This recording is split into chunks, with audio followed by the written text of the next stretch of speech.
Supreme court और CGI यानी मुख्य न्यायाधीश के बारे में बीजेपी सांसद निशिकांत दुबे के बयान के बाद देश में विवाद खड़ा हो गया है।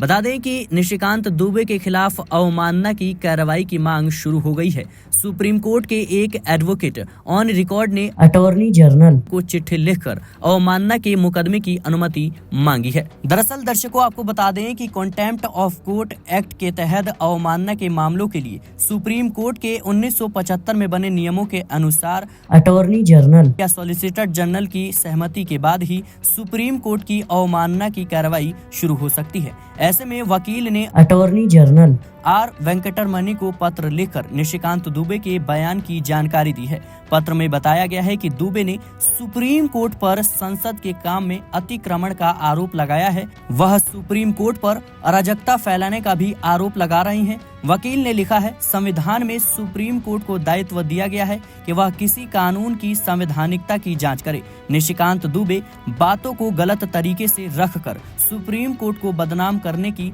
कोशिश कर रहे हैं। कर्नाटक हिजाब केस और वक्फ संशोधन कानून मामले समेत कई बड़े मामलों से जुड़े रहे एडवोकेट ऑन रिकॉर्ड ने कहा है कि निशिकांत दुबे ने सुप्रीम कोर्ट पर मंदिरों के मामले में कागज मांगने और मस्जिदों को छूट देने का आरोप लगाया है। ऐसा कहकर वह समाज में सुप्रीम कोर्ट के प्रति सांप्रदायिक आधार पर अविश्वास फैला रहे हैं। चिट्ठी में यह भी कहा गया है कि दुबे ने सीजीआई यानी मुख्य न्यायाधीश संजीव खन्ना का नाम लेकर उन्हें देश में सिविल वॉर के लिए जिम्मेदार भी बताया है।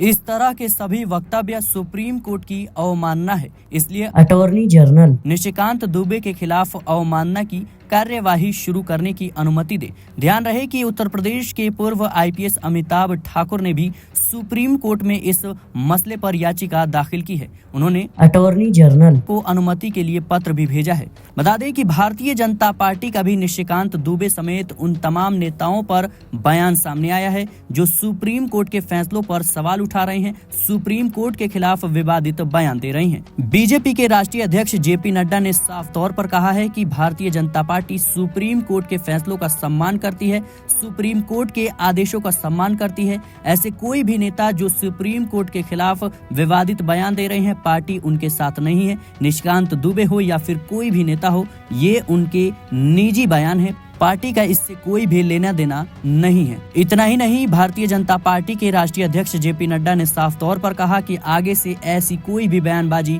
नहीं होनी चाहिए जो सुप्रीम कोर्ट के खिलाफ हो। बता दें दर्शकों कि बीजेपी सांसद निशिकांत दुबे ने साफ तौर पर कहा था कि अगर सारे कानून सुप्रीम कोर्ट ही बनाएगा तो फिर संसद को बंद कर देना चाहिए। इसके साथ ही निशिकांत दुबे ने मुख्य न्यायाधीश संजीव खन्ना पर आरोप लगाया कि देश में गृह युद्ध के जिम्मेदार सिर्फ और सिर्फ संजीव खन्ना है।